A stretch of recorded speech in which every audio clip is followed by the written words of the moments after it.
इसरो के चंद्रयान 3 ने देश को दी एक बड़ी खुशखबरी। पृथ्वी की कक्षा सफलतापूर्वक पूरी करके चांद की तरफ निकला भारत का चंद्रयान। अब बस 5 अगस्त का इंतजार। अब होगी चंद्रयान की एक और कठिन परीक्षा। दोस्तों, ब्रह्मांड में अगर कोई ऑब्जेक्ट हमारे सबसे ज्यादा नजदीक है तो वो है हमारा प्यारा चंद्रमा, जो हमारी पृथ्वी की नेचुरल सैटेलाइट भी है।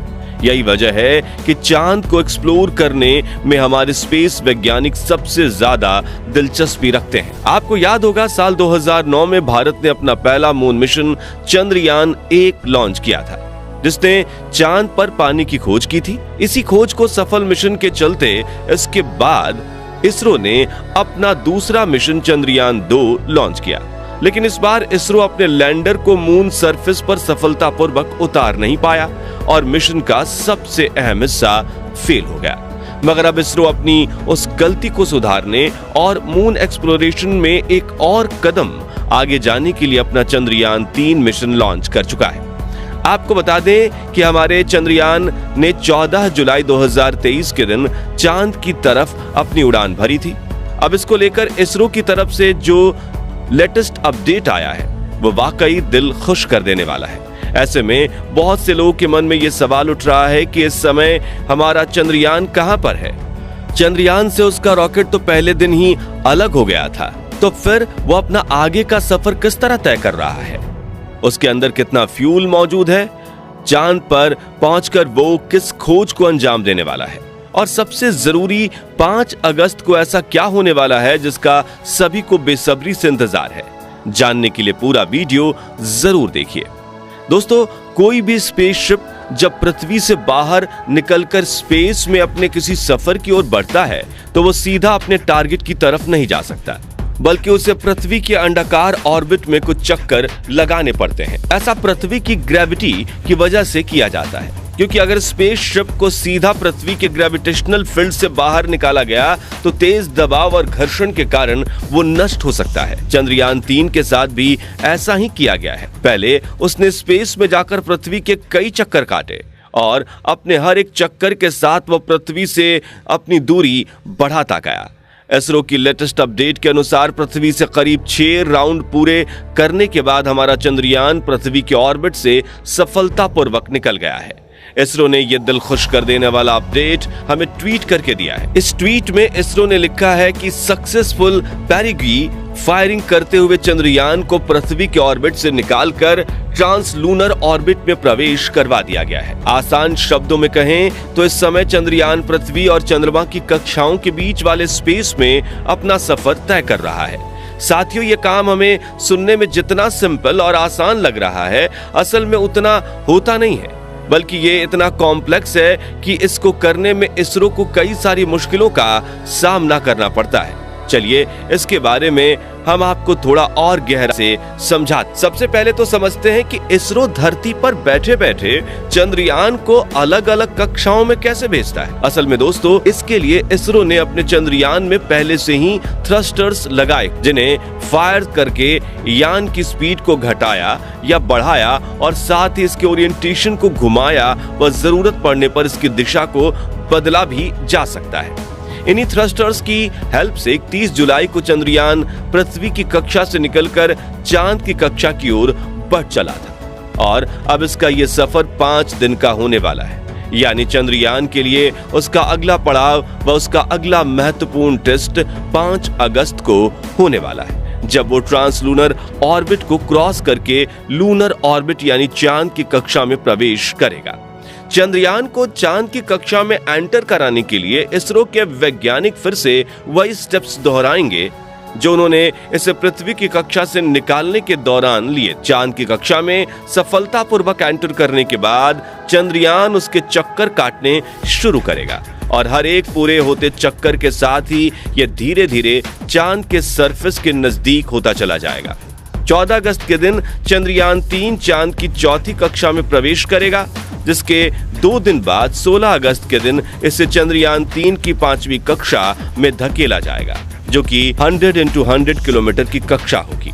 यानी कि अपनी अंडाकार कक्षा को छोटा करते हुए आखिर में चंद्रयान एक गोलाकार कक्षा में पहुंच जाएगा। अब इसी कक्षा से कुछ चक्कर लगाते हुए चंद्रयान 3 का propulsion मॉड्यूल इसके लैंडर मॉड्यूल से अलग हो। साथियों, इस प्रोसेस को करने के लिए स्पेसक्राफ्ट के दोनों हिस्सों को जोड़ने वाले हुक खोले जाते हैं, जिसके बाद पिछले हिस्से की रफ्तार धीरे धीरे कम की जाती है ताकि आगे वाला हिस्सा अपनी कक्षा से आगे बढ़ जाए और बिना किसी नुकसान के दोनों हिस्से अलग हो जाएं। जिसके बाद चंद्रयान 3 का लैंडर और propulsion मॉड्यूल दोनों ही चांद की कक्षा में अलग अलग घूमेंगे और 20 अगस्त के दिन सही जगह पर चंद्रयान 3 के लैंडर की डीऑर्बिटिंग की जाएगी। यानी इसमें लगे इंजन को ऑन करके इसे चांद की दूसरी 100x30 किलोमीटर की कक्षा में धकेला जाएगा, जहां ये चांद के चक्कर लगाते हुए अपनी लैंडिंग साइट को डिटेक्ट करेगा और उससे ठीक ऊपर पहुंचते ही ये अपनी कक्षा को छोड़कर चांद की सतह की तरफ बढ़ने लगेगा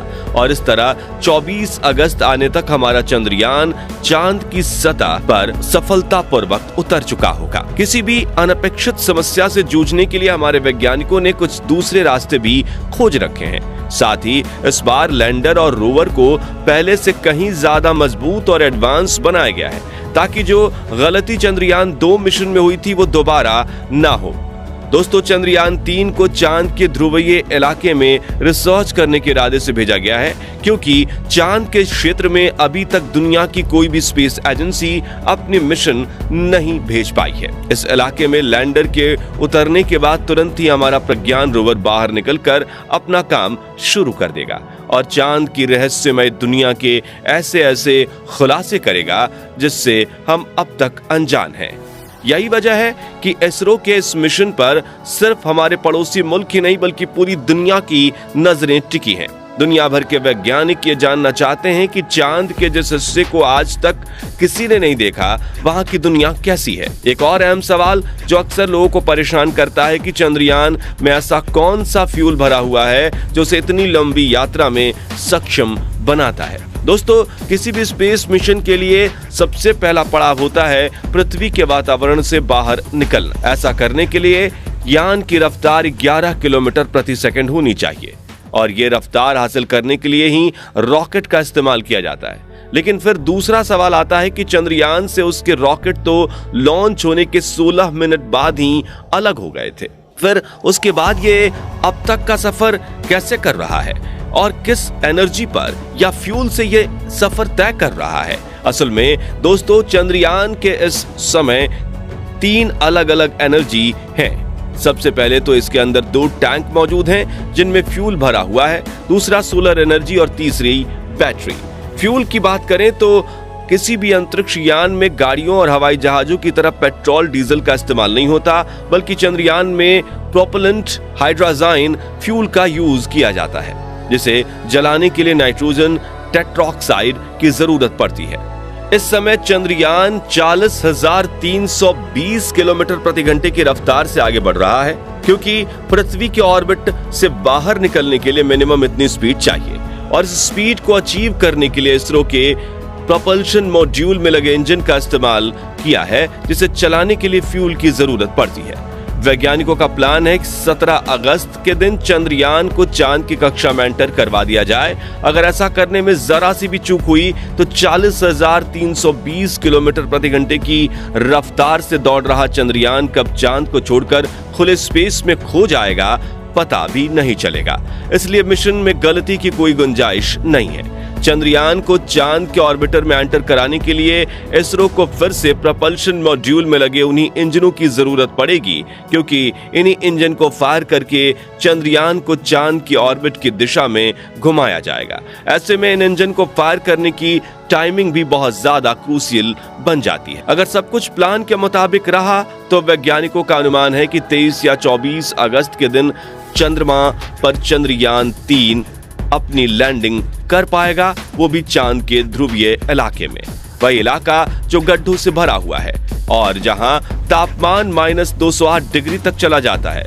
ये हम सभी के लिए बड़े ही गर्व की बात है कि चांद के जिस इलाके में आज तक नासा भी एक्सप्लोर नहीं कर पाया, वहां हमारा चंद्रयान अपने भारत देश का झंडा गाड़ने के लिए जा रहा है। वैसे आपको क्या लगता है, चांद की इस अंधेरी दुनिया में हमारा चंद्रयान कौन सी नई खोज दुनिया के सामने लाएगा? अपना जवाब कमेंट के माध्यम से जरूर शेयर कीजिएगा। बाकी आज के इस वीडियो में बस इतना ही। वीडियो अच्छी लगी हो तो इसे लाइक और चैनल को सब्सक्राइब जरूर करें, साथ ही बेल आइकन को भी प्रेस कर दें ताकि नई वीडियो की नोटिफिकेशन आपको समय पर मिलती रहे। वीडियो अंत तक देखने के लिए धन्यवाद।